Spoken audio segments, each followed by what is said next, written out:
Now we're recording. Let's do that again.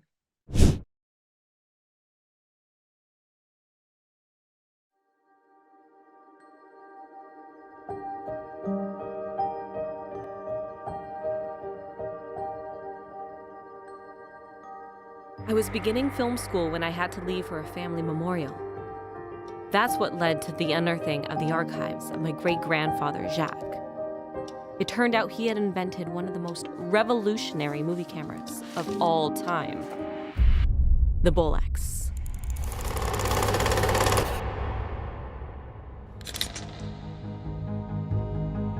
If a cinematographer is a magician, a Bolex is the best box of tricks ever. You just listen to the noise it makes. I got real good at winding up real quick.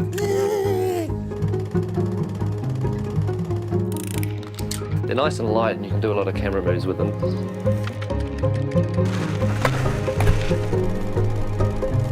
Once it's in your hands, you can use your body like a tripod. What's the ideal tool to learn the craft of filmmaking? I was consumed by the idea that maybe it wasn't too late to get to know Jacques. His journal was almost like a treasure map, going all the way back to the early days of film. Jacques was known as an early filmmaker in Switzerland.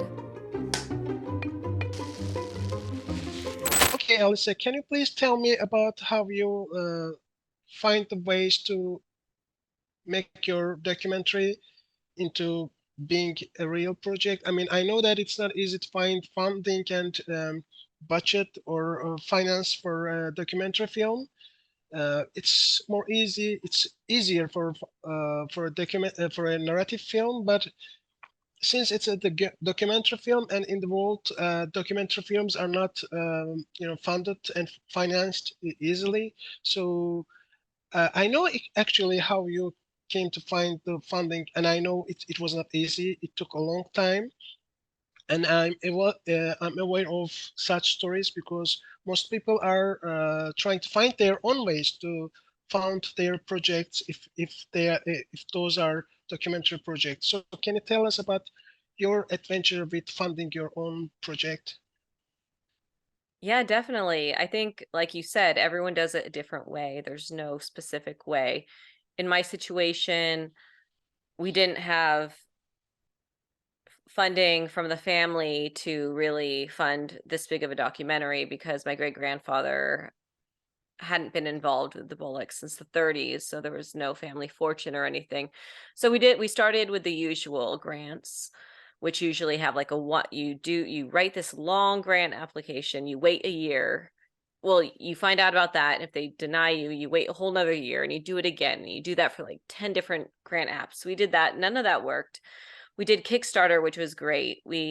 That really got us started with I think it was something like 300 people backed this project, which I'm so grateful for, and we were able to start shooting some important interviews, especially in New York City, with some experimental filmmakers, including the godfather of avant-garde cinema, Jonas Mekas, and it was incredible. After that, joined forces with some production companies in Switzerland because a lot of the story takes place there, and I'm a dual citizen there. And we pitched to television commissioning editors from around the world in Amsterdam, and we got France, Germany, and Swiss television involved, which helped fund a portion of it. And otherwise, it was pretty much stop and go. As soon as we had a little bit of money, we would continue the actual shooting. I was never stopping. I was doing my research and doing whatever, but as far as the shooting and hiring people, that could only happen when we had funding. So we would fund some and then stop and then go. So it was a little bit of everything. We got an amazing investor at the end that really helped us get to the finish line. But I mean, that was a big reason why it took so long, was raising funding for an artistic project of any sort is always expensive and hard. Yeah, I get it. But um, I suppose it took like around 10 years to finish your documentary film, or less than that, around it.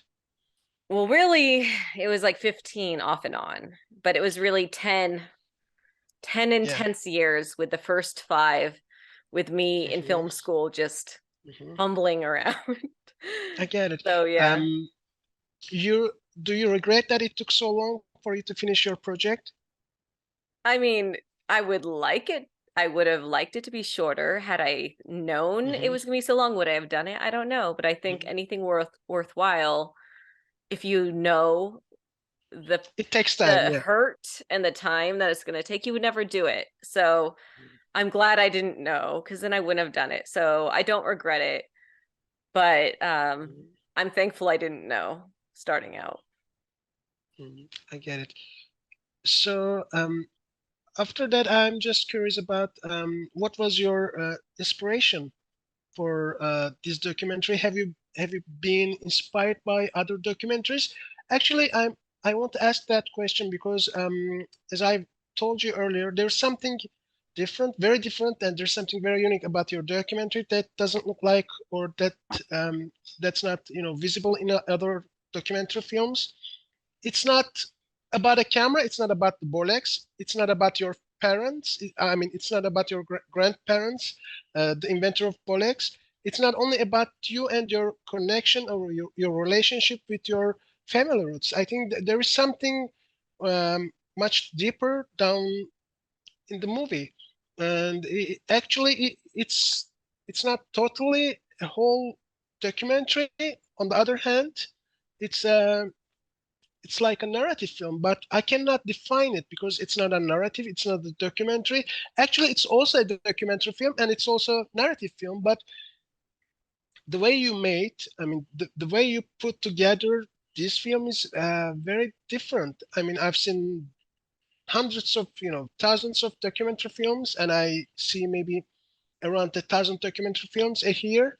And yours, I mean, the one you made feels different, more different than the others. That's why I wanted to talk about your documentary. Actually, there are a couple of documentaries or documentary filmmakers that impressed me like that, and you are definitely one of them. And when I first saw your documentary, I thought to myself, if I would be a producer, I would produce her films. This girl is great. She's making good films, and I know that it didn't take. It took a little bit long for you to finish that. But I'm on the other hand very happy that maybe it's how you came to create such a unique and different uh, project because as I just told you earlier, there are so many documentaries that we are watching every day on TV, on documentary channels, or in the festival screenings. But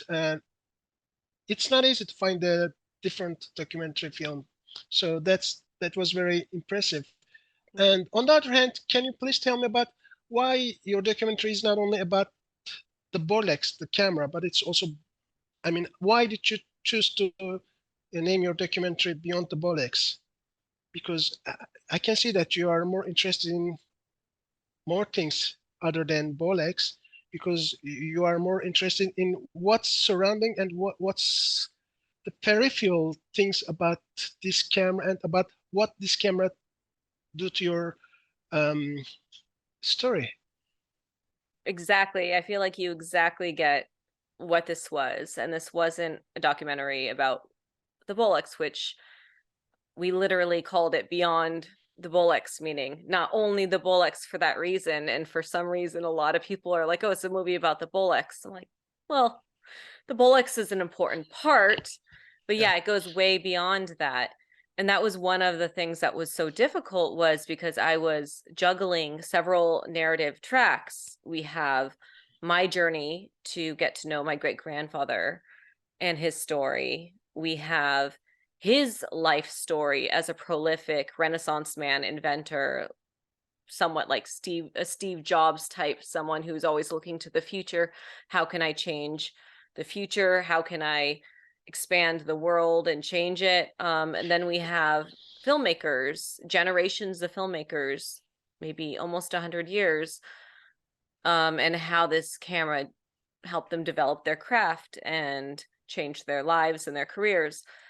But also more than that, it's an emotional story. It's a family story with elements that I think are relatable to other people. You know, living in a family member's shadow. It's, you know, inspiration. It's heartbreak. It's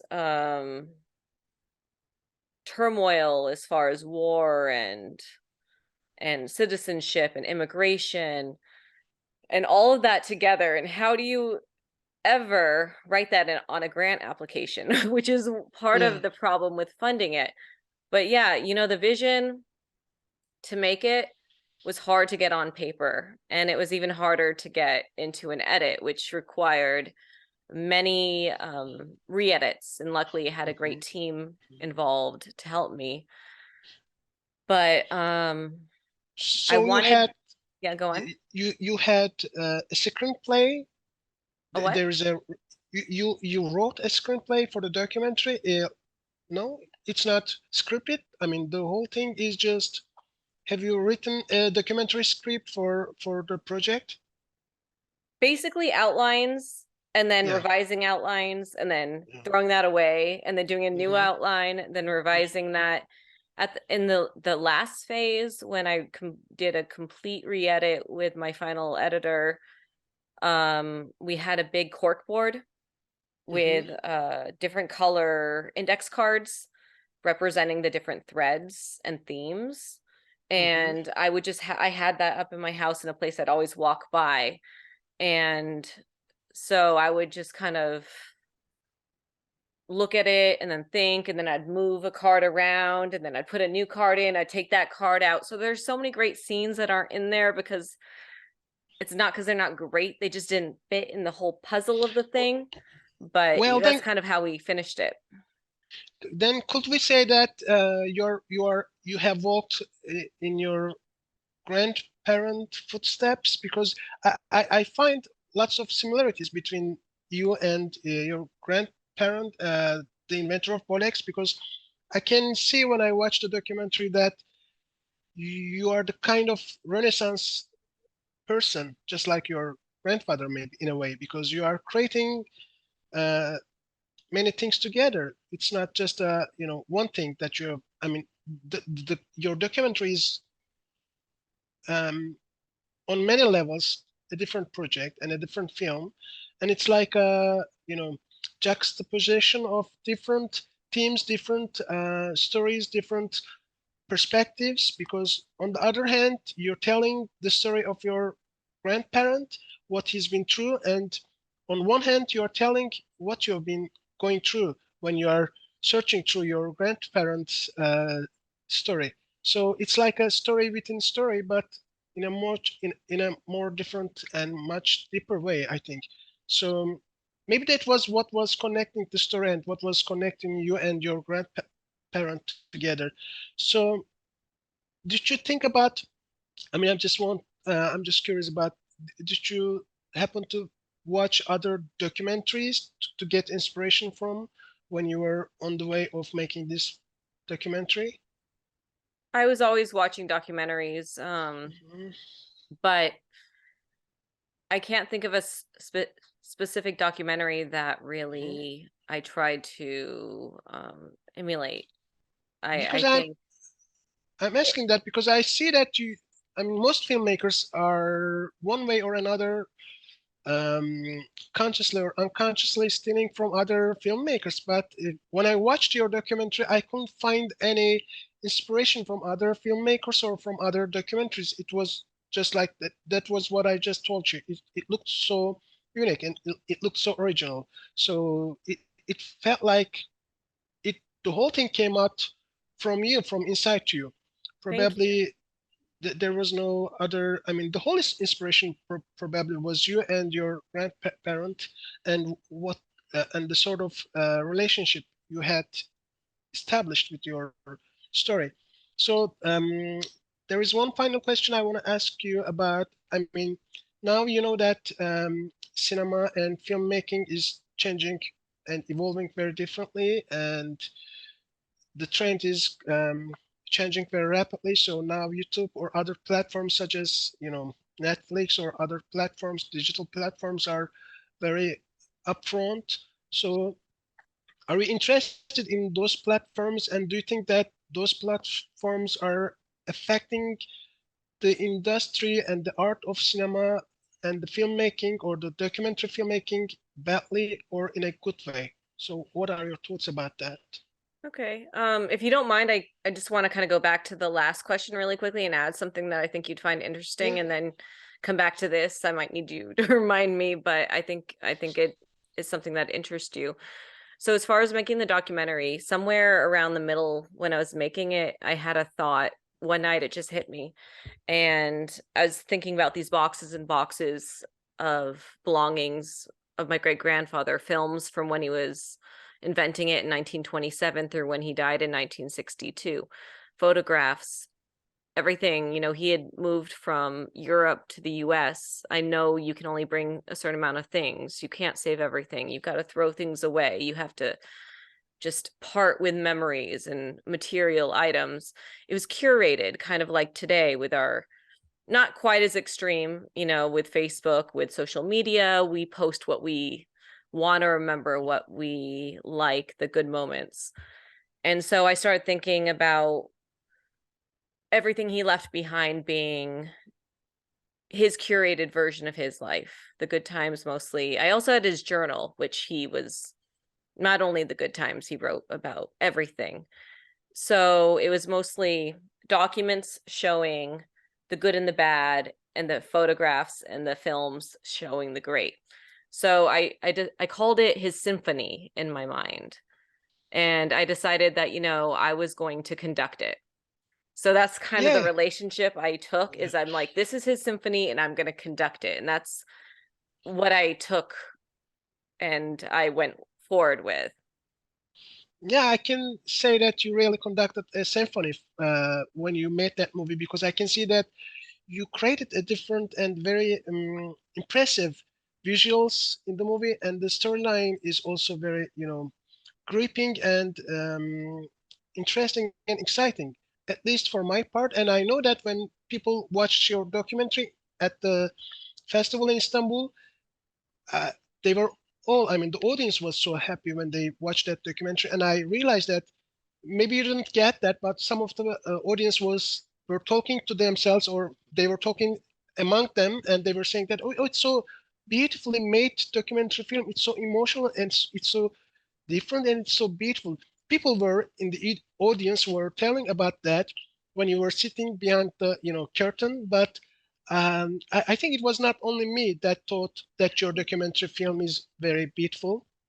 I still recall how the audience was, you know, impressed by your documentary film. And as I've just told you, it's a very different film, because it starts like a narrative, but it turns into, you know, documentary film, but you kept all the emotions very, you know, balanced. You didn't Yeah. you didn't push the audience to feel emotional or you know, over sensitive. You just created a beautiful balance of emotions, and And I got that when I watched it. that was exactly what I was trying to do, is start with the symphony, but then go on to verite. You know, go with Yeah. my idealized version of his life as I Mhm. saw through going through his boxes, and then the rest of the documentary is me retracing his step and getting a sense of reality a little bit. You know, not that his wasn't reality, but taking it a step further into reality. And so, although I'm conducting his symphony, it's also through my lens, which was another difficult part, because near the end, when I was editing, I went to my family. I don't think I put in those interviews, but they were great. I asked each of my family members, I said, I'm worried that when you see this documentary, you won't recognize him, because my version of him won't be what you remembered when you were 10 or 12, or, you know, before he passed away. And a couple of them just said, you know, we all have a version of everyone in our lives. So this film is me conducting his symphony through my own lens. Well, I think as an audience, I should say that I really enjoyed your film, and I'm very, eager, and I'm just impatient to watch it again. I hope I will soon be watching it once again, and I recommend everybody to see this beautiful documentary film. As I've just told you, it's not a documentary about Bolex. It's a documentary film. It's a narrative film beyond the Bolex, just as the name dictates, and it's a beautiful story. It's a really very unique and lovely story. And I should thank you for joining this nice talk and telling us about your story with your own filmmaking adventure. And I wish you a very good and happy and nice journey during your filmmaking career. So I'd just like to thank you for accepting my offer to join this conversation. Thank you very much, Alice. Alyssa. So I hope you liked our short Zoom meeting too. So are there any final things you want to add? Yeah, I just wanted to thank you and thank everyone for watching. And if they do want to see the film, they can go to our website, which is www.beyondthebolex, that's BOLEX.com, and click the watch button, and it'll tell you if there's a screening going on right now. There is one going on between November 30th and December 4th, if you happen to catch this in time. If not, if you check that button, you can see when you can next see it. But I just want to thank everyone and thank you for having me on. It's been a lot of fun. Well, thank you again, and hoping to see you next time with your next movie, with your next documentary film. So bye-bye. Thank you. Bye. Thank you.